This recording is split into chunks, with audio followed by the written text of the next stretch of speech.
សម្ដេចមហាបវរធិបតីហ៊ុនម៉ាណែតនាយករដ្ឋមន្ត្រីនៃព្រះរាជាណាចក្រកម្ពុជាបានថ្លែងក្នុងពិធីប្រារព្ធទិវាជាតិអប់រំបណ្ដុះបណ្ដាលបច្ចេកទេសនិងវិជ្ជាជីវៈលើកទី9ក្រោមប្រធានបទ TVET ផ្ដល់ជំនាញការងារនិងប្រាក់ចំណូល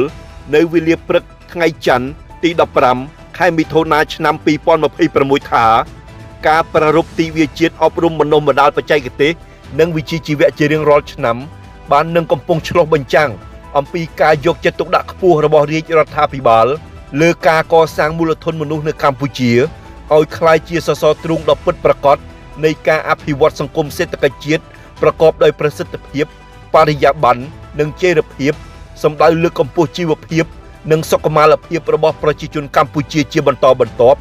និងកាត់បន្ថយគម្លាតវិសមភាពសង្គមជាលំដាប់ឆ្ពោះទៅការបង្កើតសង្គមមួយដែលមានសន្តិភាពសមធម៌និងយុត្តិធម៌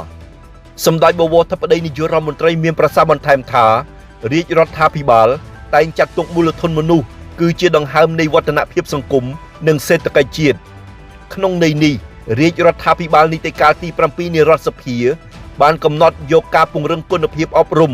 បណ្ដុះបណ្ដាលជំនាញទាំងជំនាញរឹងនិងជំនាញទន់ជាផ្នែកមួយនៃគោលដៅយុទ្ធសាស្ត្រទី2នៃយុទ្ធសាស្ត្របញ្ចកោណដំណាក់កាលទី1គឺការបង្កើតការងារឲ្យបានកាន់តែច្រើនទាំងបរិមាណនិងគុណភាពជូនដល់ប្រជាជនកម្ពុជាជាពិសេសសម្រាប់យុវជនជាមួយគ្នានេះរាជរដ្ឋាភិបាលក៏បានកំណត់យកការបណ្ដុះបណ្ដាលជំនាញបច្ចេកទេសនិងវិជ្ជាជីវៈដល់យុវជនមកពីគ្រួសារក្រីក្រនិងគ្រួសារងាយរងហានិភ័យនៅទូទាំងប្រទេសដែលមានចំនួនសរុបប្រមាណ 1.5 លាននាក់នៅតាមបណ្ដាគ្រឹះស្ថានបណ្ដុះបណ្ដាលវិជ្ជាជីវៈរបស់រដ្ឋក្នុងកម្រិតសញ្ញាបត្របច្ចេកទេសនិងវិជ្ជាជីវៈកម្រិត1ដោយមិនបង់ថ្លៃសិក្សានិងទទួលបាននូវប្រាក់ឧបត្ថម្ភប្រចាំខែ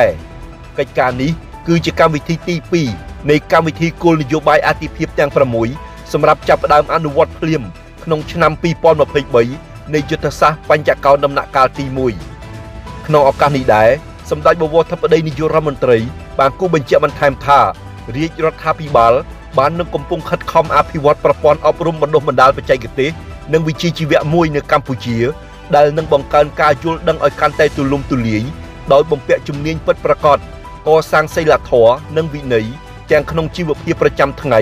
និងនៅកន្លែងការងារដល់ប្រជាពលរដ្ឋតាមរយៈការរៀបចំកម្មវិធីអប់រំបណ្ដុះបណ្ដាលដែលមានលក្ខណៈបត់បែនស្របតាមស្ថានភាពជាក់ស្ដែងរបស់ប្រជាពលរដ្ឋជាពិសេសយុវជននិងអ្នកសេដ្ឋកិច្ចក្រៅប្រព័ន្ធសម្ដៅសម្រេចឲ្យបាននៅគោលដៅពលរដ្ឋម្នាក់មានជំនាញមួយយ៉ាងតិចប្រចាំជីវិតឬមិនទុកឲ្យពលរដ្ឋណាម្នាក់គ្មានជំនាញនោះឡើយមុននឹងបញ្ចប់សម្ដេចបវរធិបតីបានរំលឹកពីការណែនាំឲ្យក្រសួងអប់រំយុវជននិងកីឡានិងក្រសួងការងារនិងបណ្ដុះបណ្ដាលវិជ្ជាជីវៈរៀបចំគន្លងអប់រំថ្មីនៅកម្ពុជាដោយបែងចែកជាគន្លងវិទ្យាសាស្ត្រគន្លងសង្គមសាស្ត្រនិងគន្លងវិជ្ជាជីវៈគន្លងវិជ្ជាជីវៈមានគោលបំណងជួយតម្រង់ទិសសិស្សក្នុងការជ្រើសរើសអាជីពការងារដោយអនុញ្ញាតឲ្យសិស្សដែលប្រឡងធ្លាក់សញ្ញាបត្រមធ្យមសិក្សាបឋមភូមិប៉ុន្តែបានចូលរៀននិងប្រឡងជាប់កម្មវិធីស្ពានចម្លងឬកម្មវិធីសមមូលអប់រំកម្រិតមូលដ្ឋានសម្រាប់យុវជនដែលមានអាយុចាប់ពី14ឆ្នាំឡើងទៅនិងបានបោះបង់ការសិក្សារៀនបញ្ចប់ថ្នាក់ទី9និងទទួលបានសញ្ញាបត្រសមមូលអាចចូលរៀនឆ្នាំទី1នៃគន្លងវិជ្ជាជីវៈបន្ថែមពីនេះសម្ដេចបវរធិបតីបានថ្លែងថាការបង្កើតថ្នាក់បណ្ដុះបណ្ដាលជំនាញចល័តមានគោលបំណងនាំការបណ្ដុះបណ្ដាលជំនាញដល់មូលដ្ឋានសម័យរបស់ប្រជាពលរដ្ឋស្របតាមទិសស្លោកនាំការបណ្ដុះបណ្ដាលឲ្យរត់រកបងប្អូនដល់ថ្នាក់មូលដ្ឋានរបស់ក្រសួងការងារនិងបណ្ដុះបណ្ដាលវិជ្ជាជីវៈជាមួយគ្នានេះការបណ្ដុះបណ្ដាលជំនាញទន់ឬ soft skills ក៏មានសារៈសំខាន់ព្រោះជំនាញទន់នេះសំដៅលើការអប់រំផ្នត់គំនិតការគិតដោយផ្ដោតសំខាន់ទៅលើការជំរុញលើកទឹកចិត្តខ្លួនឯងដែលនេះគឺជាចំណុចដ៏សំខាន់ជាទីបញ្ចប់សម្ដេចបវរធិបតីនាយករដ្ឋមន្ត្រីបានគូបញ្ជាក់ឡើងវិញថារាជរដ្ឋាភិបាលមិនបានកាត់បន្ថយថវិកាជាតិលើវិស័យអប់រំនិងវិស័យសុខាភិបាលនោះទេព្រោះសុខភាពនិងការអប់រំគឺជាមូលដ្ឋានគ្រឹះក្នុងការកសាងមូលធនមនុស្សសម្រាប់អភិវឌ្ឍប្រជាជាតិសម្ដេចមហាបវរធិបតីហ៊ុនម៉ាណែតនាយករដ្ឋមន្ត្រីនៃព្រះរាជាណាចក្រកម្ពុជាបានថ្លែងក្នុងពិធីបើកមហាសន្និបាតកាយរិទ្ធនារីពិភពលោកលើកទី39និងកិច្ចប្រជុំប្រចាំឆ្នាំលើកទី42នៃសហគមន៍ The Olev Baden Powell Society នៅខេត្តសៀមរាបនៅវេលាព្រឹកថ្ងៃអង្គារទី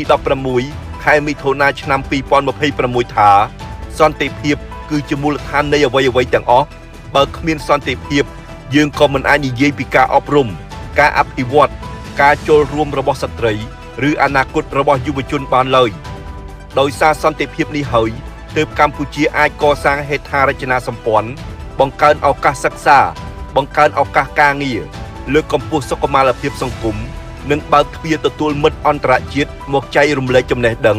បទពិសោធន៍និងមិត្តភាពជាមួយប្រជាជនកម្ពុជាតាមរយៈការអញ្ជើញមកទស្សនាផ្ទាល់មិត្តរបស់យើងពិតជាអាចជ្រួតជ្រាបពីសុខសន្តិភាពស្ថិរភាពសុវត្ថិភាពនិងការអភិវឌ្ឍជឿនលឿនរបស់កម្ពុជាដែលអាចផ្ដល់ភាពកក់ក្ដៅនិងមានសមត្ថភាពធ្វើជាម្ចាស់ផ្ទះរៀបចំព្រឹត្តិការណ៍អន្តរជាតិដ៏អធិកអធមបែបនេះសម្ដេចបវរធិបតីនាយករដ្ឋមន្ត្រីមានប្រសាសន៍បន្ថែមថាប្រធានបទនៃមហាសន្និបាតនេះគឺ We see we care we act